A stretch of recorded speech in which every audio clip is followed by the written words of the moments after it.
pemirsa, Anda masih bersama kami di Selamat Pagi Indonesia di Hari Peduli Autisme Sedunia yang diperingati yang jatuh pada hari ini pemirsa, 2 April. Ada seorang remaja berumur 17 tahun yang mengidap autisme namun mampu berprestasi dan juga berkreasi dengan karya seni lukisnya. Wah, membanggakan sekali. Vincent Priyadi Purwono, warga Surabaya, Jawa Timur ini harus keluar dari sekolah saat menempuh pendidikan di SMP. Menurut ayah Vincent, Rudi Purwono, keluarnya Vincent dari sekolah karena merasa stres dan sering menyakiti diri sendiri. Kondisi saat itu menjadi masa sulit bagi Vincent. Tidak bersekolah dan lebih banyak berada di rumah, dimanfaatkan Vincent untuk melukis. Hasil karya lukis Vincent kini sudah mencapai 200 lukisan sejak 3 tahun yang lalu. 50 lukisan Vincent laku terjual, pembelinya pun dari berbagai daerah, mulai dari Surabaya, Solo hingga Amerika. Vincent juga mengharumkan Indonesia karena berhasil menjadi juara 3 dalam kompetisi melukis di Amerika Serikat pada tahun 2020 yang lalu.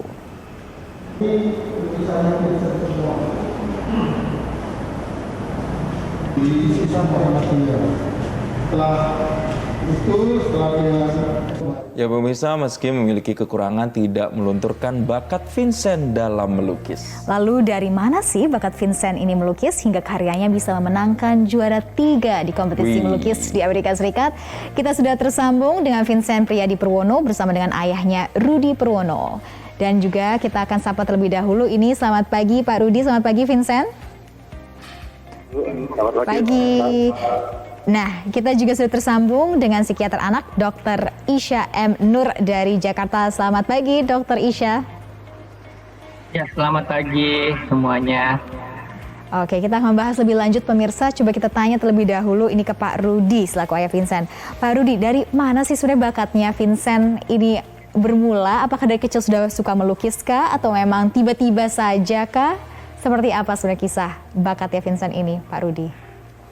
Ya, seperti kita ketahui bahwa Vincent itu menderita autis.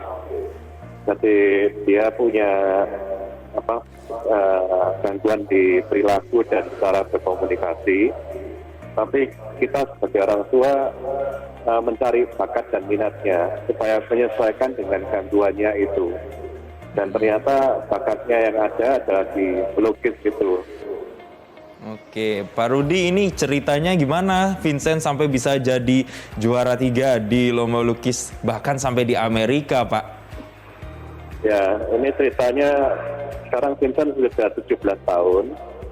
Jadi 14 tahun pada waktu itu dia sudah keluar sekolah dan dia berlatih melukis dan dia berkarya terus sampai di tingkat nasional itu sudah dikenal. Dan kemudian kita ada pikiran dia untuk go internasional. Jadi kita mendaftar di 4 lomba internasional dan kebetulan dan pas ini yang di Minnesota Amerika ini lukisan Vincent terpilih. Jadi panitia menyiapkan untuk lukisan bibir dan ditampilkan di Amerika. Dan syukur lukisannya Vincent dapat juara 3 dari kategori akrilik, lukisan akrilik umum. Wow. Jadi ya itulah ceritanya. Waduh, selamat Vincent. Nah, kita juga mau izin tanya juga nih ke Vincent. Selamat pagi Vincent. Pagi. Vincent, mau tanya dong, ini kamu kenapa suka melukis Vincent? Oh, lukis itu hobinya aku. Oke. Emang hobi ya, ternyata suka melukis. Udah seneng banget ya Vincent. Nah, biasanya kalau ngomongin hobi, kesenangan melukis, senengnya gambar apa sih Vincent? Lukis apa sih biasanya? Oh, saya lukis pesawat sama kereta. Emang pengen jadi pilot gitu, sampainya gambar pesawat terus? Iya, mau tunjukkan ke teman-teman yang di luar negeri. Oke, nah itu dia. Tapi Pak Rudi mau tanya sedikit dong kan Vincent ini ternyata hobi melukis. Setiap kali melukis kan hasil karyanya juga bisa kita lihat luar biasa bagusnya. Ini ada yang bantuin atau mengarahkan nggak Pak Rudi? Atau memang ini murni dari dirinya sendiri? Sejak dia 14 tahun, kita ngundang guru lukis untuk membantu untuk melatih Vincent dengan teknik-teknik melukis. Tapi sejak 1,5 tahun ternyata Vincent sudah mendapatkan teknik yang sudah biar terapi. Setelah itu dia bisa mandiri, jadi dia bisa mewujudkan imajinasinya dalam karya secara mandiri. Oke, Pak Rudi, ini kemudian bisa mengetahui bakat Vincent, kemudian mengarahkannya. Ini seperti apa sih, Pak? Supaya sampai Vincent ini bisa benar-benar melukisnya sebagus sekarang, bahkan bisa menjadi juara di tingkat internasional. Ya, kita tahu bakatnya Vincent ini sebenarnya dari kelas 6 SD. Dari kita melihat dia mencoret-coret di bukunya dengan menggambar karakter-karakter kartun seperti Mario Bros, terus kemudian kayak kereta api, kayak yang Team Fortress. Nah itu dia mengkombinasikan dan dengan memberi warna yang kreativitasnya sangat tinggi.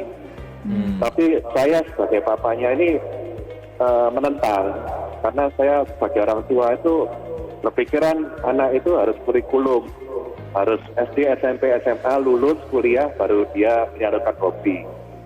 Tapi ternyata Vincent sendiri itu punya hasrat untuk menggambar yang sangat tinggi, sehingga dia di sekolah itu sudah sampai stres, menangis, dan tekanannya yang tinggi, sehingga dia sekolah pun juga menyatakan, wah ini nggak bisa lanjut ini. Nah sejak itu saya memutuskan kita sebagai orang tua memutuskan, udah dah full melukis saja dah. Ternyata ya syukur sampai hari ini 3 tahun berjalan bisa menghasilkan 200 lukisan dan karya-karyanya bisa diakui. Waduh, luar biasa ini perjalanannya Pak Rudi juga Vincent. Tetapi pemirsa, kita juga mau tanya nih nanti ke Dr. Isya seperti apa sebenarnya penanganannya dan juga bagaimana mengarahkan saudara-saudara kita, adik-adik kita yang memang mengidap autisme di Selamat Pagi Indonesia. Ya, karena memang autisme ini kalau diasah bakatnya bisa luar biasa kayak Vincent ya. Makanya pemirsa jangan kemana-mana, kami akan kembali usai jeda, tetaplah bersama kami. Kembali lagi bersama kami di Selamat Pagi Indonesia dan kita kembali lanjut ke perbincangan. Sarah dan juga pemirsa, kalau kita tadi melihat kisahnya Vincent, ternyata kita mendapat pelajaran kalau misalnya anak-anak atau penyandang autisme ini kalau bakatnya dieksplorasi, diarahkan, ternyata bisa jadi luar biasa kayak Vincent. Betul sekali Jason, dan kuncinya adalah bagaimana caranya. Tetapi pemirsa, coba kita tanyakan ke Dr. Isya. Dr. Isya, melihat bakat Vincent ini luar biasa dan bahkan bisa berhasil membawa prestasi yang membanggakan untuk Indonesia juga. Tapi bagaimana Dr. Isya untuk melihat potensi-potensi yang memang dimiliki saudara-saudara kita, adik-adik kita yang memang mengidap autisme sehingga bisa dikembangkan ke potensi maksimal mereka, Dr. Isya? Ya, terima kasih Mbak Sarah dan Jason ya. Di sini Vincent dan Pak Rudi luar biasa ya. Saya ucapkan selamat ya kepada keduanya ya, udah meraih prestasi yang luar biasa membanggakan Indonesia. Ya, memang anak autisme ini memang pada prinsipnya adalah memiliki keterbatasan dalam komunikasi atau kita bilangnya delay speech ya. Jadi ini sebenarnya adalah sesuatu yang bisa kita perbaiki dengan terapi-terapi seperti misalnya terapi bicara. Nah, kemudian ada lagi perilaku yang dia berulang-ulang gitu ya, yang kita bilang perilaku stereotipik. Nah, ini juga sebenarnya bisa diarahkan ya untuk kepada bentuk aktivitas-aktivitas yang kalau di kami di klinik tumbuh kembang atau klinik kesehatan jiwa anak kita bilangnya art terapi. Jadi terapi seni ya, di mana dia bisa mencurahkan segala apa yang ada di pikirannya itu dituangkan lewat kanvas atau lewat kertas yang bisa dituliskan atau digambarkan melalui misalnya pastel gitu, maksudnya krayon gitu. Nah disitulah dia bisa ternyata setelah kita assessment, kita nilai ada bakat-bakat minat yang ternyata dimiliki dan ini yang bisa kita kembangkan. Jadi selain dia itu juga bisa kita temukan bakat minat artnya atau seni menggambarnya, kita juga bisa dalam terapi seni itu atau art terapi membuat dia menjadi tenang, menjadi secara psikologis dia lebih nyaman dan dia nggak tantrum, karena anak autisme kan kalau misalnya nggak sesuai penyesuaiannya di lingkungan dia akan misalnya mengamuk atau membahayakan diri atau bahkan keluarga gitu. Nah ini yang akhirnya kita alihkan kepada aktivitas-aktivitas kesenian seperti tadi Pak Rudi katakan sudah diarahkan betul sekali ini Pak ya kepada potensi bakat minat yang ternyata Vincent di art terapi atau di art menggambar begitu Mbak Sarah dan Jason. Ya, Dokter Isya, ini kalau misalnya untuk orang tua yang kemudian memiliki anak autis misalnya, di titik mana orang tua harus sudah mulai peka bahwa anaknya ini memang menunjukkan ini tanda-tanda autis dan seperti apa penanganannya ketika sudah mengetahui bahwa si anak ini adalah anak pengidap autis, dokter? Oke, terima kasih. Untuk autisme sendiri sebenarnya mulai bisa dideteksi dini di usia 2 tahun. Jadi kenapa 2 tahun? Karena pada usia 2 tahun itu si anak biasanya sudah bisa mengungkapkan atau berbicara dengan kata-kata. Nah biasanya anak autisme ini akan ada keterlambatan bicara pada umur-umur 2 tahun yang mana teman-teman sebaya atau teman peer groupnya itu udah bisa kok dia belum bisa. Nah ini namanya delay speech. Nah ini kita harus deteksi dini, harus kita warning gitu ya. Wah kok 2 tahun belum bisa ngomong ya. Jangan sungkan untuk berkonsultasi. Karena kalau didiemin nanti akan perkembangan kan ini namanya gangguan perkembangan. Nanti dia tidak akan recovery gitu. Malah semakin karena nggak diajarin terapi bicara, dia semakin memburuk begitu. Jadi warningnya di 2 tahun. Tapi kita masih punya waktu yang lebih luas di 3 tahun. Jadi 2 sampai 3 tahun. Demikian. Oke, Dokter Isya. Langkah apa yang harus diambil orang tua jika memang sudah menunjukkan ciri-ciri tersebut di umur 2 atau mungkin 3 tahun, Dokter Isya? Ya, kalau misalnya biasanya kan keluhan utama anak autisme ini kan adalah keterlambatan bicara ya, dan kok belum bisa ngomong, itu yang sering dikeluhkan oleh orang tua. Nah ini dari keluarga atau khususnya orang tua ya harus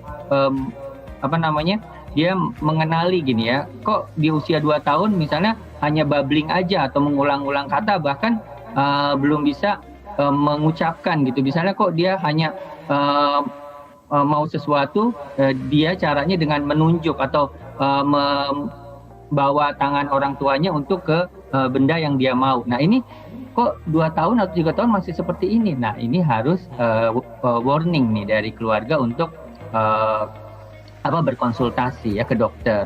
Nah yang kedua adalah biasanya ada perilaku yang berulang-ulang. Misalnya dia tangannya gerak-gerakin ya berulang-ulang, kemudian tepuk tangan berulang-ulang yang mana perilaku itu seperti stereo gitu, diulang-ulangin terus gitu dan tidak memiliki tujuan.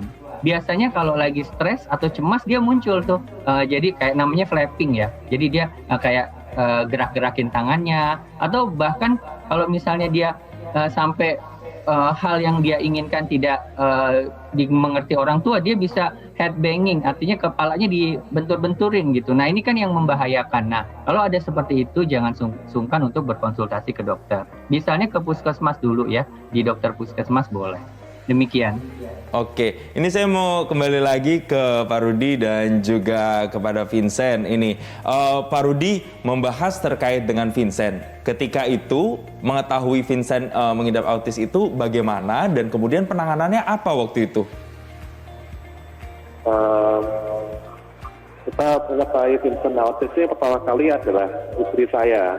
Dari umur 13 bulan itu sudah ada ciri-ciri yang menandakan autis. Jadi seperti minum susu sering muntah, terus jinjit, terus kemudian tidak memandang mata kalau dipanggil orang tua. Terus yang keempat, kalau nangis itu tangisannya seperti tantrum, yang meronta-ronta, nggak wajar. Kemudian kita arahkan ke dokter, kita minta diagnosa, jadi diagnosanya lewat rambut dan darah, dan ternyata memang di diagnosa di tes lab itu ada kandungan metal yang lebih batas, yang sehingga itu menyebabkan gejala autisnya itu. sehingga mengganggu perilaku dan komunikasi Vincent. Dan langkah yang kita lakukan setelah itu untuk supaya menangani autis ini adalah kita sebagai orang tua itu pasti harus menyiapkan mental. Jadi pertama kali dengar itu kita sangat sedih dan berat hati. Tapi ada satu yang kita percayai, yaitu anak ini adalah titipan Tuhan. Jadi di mana anak autis ini meskipun berkebutuhan khusus, itu pasti Tuhan punya rencana dan pada keluarga kita dan pada akhirnya Tuhan yang dimuliakan lah. Nah, kemudian setelah itu kita melakukan terapi perilaku sampai umur 7 tahun. Dan ya, tapi yang pertama tadi yang mengenai sikap menerima dari orang tua itu yang paling utama. Karena dengan berbagai macam terapi, kalau kita tidak punya sikap dari orang tua yang siap menerima kenyataan ini, itu juga tidak akan ada gunanya dengan terapi-terapi itu. Dan kemudian untuk anak autis sendiri, selama pengalaman kita 17 tahun, anak autis itu punya perasaan yang halus. Jadi pengalamannya itu Vincent itu lihat kakaknya itu sedih, habis dimarahin neneknya, dan langsung Vincent itu peluk kakaknya itu tanpa dia berkata-kata. Nah, sehingga bila anak autis itu dikasihi dan dikenalkan dengan cinta kasih, maka kita percaya bahwa perubahan perilakunya dan perkembangan secara emosionalnya itu akan sangat berubah sekali dan maju. Beda kalau anak autis itu diperlakukan dengan kasar, kekerasan, dan sifatnya hanya perintah. Itu nanti anak autis itu akan punya perasaan dendam. Dan dendam nanti akibatnya pada waktu dia besar, dia akan membales. Dan dia akan berpikir kekerasan itu adalah sesuatu yang normal. Ya, mungkin karena itu mereka sangat perasa itu ya Pak Rudi ya. Dan Pak Rudi dan Dr. Isya. Ya, Pak Rudi dan Dr. Isya, di momentum hari ini, hari peringatan peduli autisme pada tanggal 2 April ini, apa yang disampaikan? Mungkin dari Dr. Isya terlebih dahulu, dan nanti mungkin dari Pak Rudi dan juga Vincent. Ya, terima kasih. Mungkin dari saya, dari perspektif medis ya, kesehatan jiwa, kita harus mempunyai sebagai orang tua itu awareness ya, jadi kepedulian dan kesadaran akan deteksi dini gejala-gejala yang mengarah pada gangguan perkembangan autisme ini. Jadi autisme ini adalah gangguan perkembangan saraf yang mana harus dideteksi secara awal agar tidak berlanjut menjadi lebih buruk begitu. Nah, yang perlu dipahami juga adalah yang tadi dikatakan oleh Pak Rudi, betul sekali ya, bahwa dia kehilangan kontak atau interaksi sosialnya minimal sekali, bahkan dari kontak matanya saja tidak mau ya. Ini yang dianggap sebagai tanda awal juga, yaitu keterbatasan dalam interaksi sosial. Dan makanya kita harus segera berkonsultasi dan jangan lupa tetap untuk terapi-terapi, mungkin kalau memang memerlukan obat kita akan berikan obat sesuai dosis ya, untuk agresivitasnya atau perilaku-perilaku yang mungkin membahayakan. Tapi juga modalitas terapi non obat seperti tadi terapi seni, terapi okupasional ya, juga terapi belajar dan daycare itu tetap harus kita lakukan dan kita optimalkan sampai dia dewasa. Demikian. Artinya kenali dulu ciri-cirinya, kemudian setelah kenali ciri-cirinya baru ditentukan langkah perawatan atau terapi yang tepat untuk terhadap anak itu. Kemudian ke Pak Rudi. Pak Rudi, apa yang ingin disampaikan kepada para orang tua yang juga memiliki anugerah anak dengan autisme ini, Pak? Terima kasih. Jadi pesan kita sebagai orang tua dan Vincent adalah orang tua yang punya anak kebutuhan khusus itu jangan gampang menyerah, karena anak ini adalah titipan Tuhan. Dan di luar sana itu masih banyak juga orang tua yang juga punya masalah yang sama dengan kita, dan bergabunglah dengan komunitas-komunitas yang sifatnya bisa mengerti masalah ini supaya saling menguatkan. Dan kita juga tidak berbicara tentang autis saja, kita bicara tentang Down syndrome, cerebral palsy. Jadi semua itu kita lebih baik bergabung dengan mereka supaya kita saling menguatkan. Ya, jadi itu mungkin pesan saya. Jadi jangan menyerah dan jangan sampai anak itu pada akhirnya kalau dewasa jangan sampai dibuang. Kita harus bisa mendidik anak kita dengan baik. Baik, terima kasih Pak Rudi. Terima kasih juga Vincent sudah berbagi bersama kami. Ditunggu lagi ya karya-karya lukisnya, semoga bisa membanggakan lagi sampai ke luar negeri. Sekali lagi terima kasih Vincent, terima kasih Pak Rudi, dan juga terima kasih Dr. Isya telah bergabung bersama kami di Selamat Pagi Indonesia. Dan pemirsa, informasi tadi sekaligus menjadi penutup perjumpaan kita di Selamat Pagi Indonesia kali ini. Akhir kata saya Sarah Wayne. Dan saya Jason Sambo. Jangan lupa untuk selalu menerapkan protokol kesehatan 5M dan selalu jaga kesehatan. Saya Jason Sambo dan mewakili rekan-rekan yang bertugas, Sarah Wayne. Pamit undur diri, sampai jumpa. Sampai jumpa.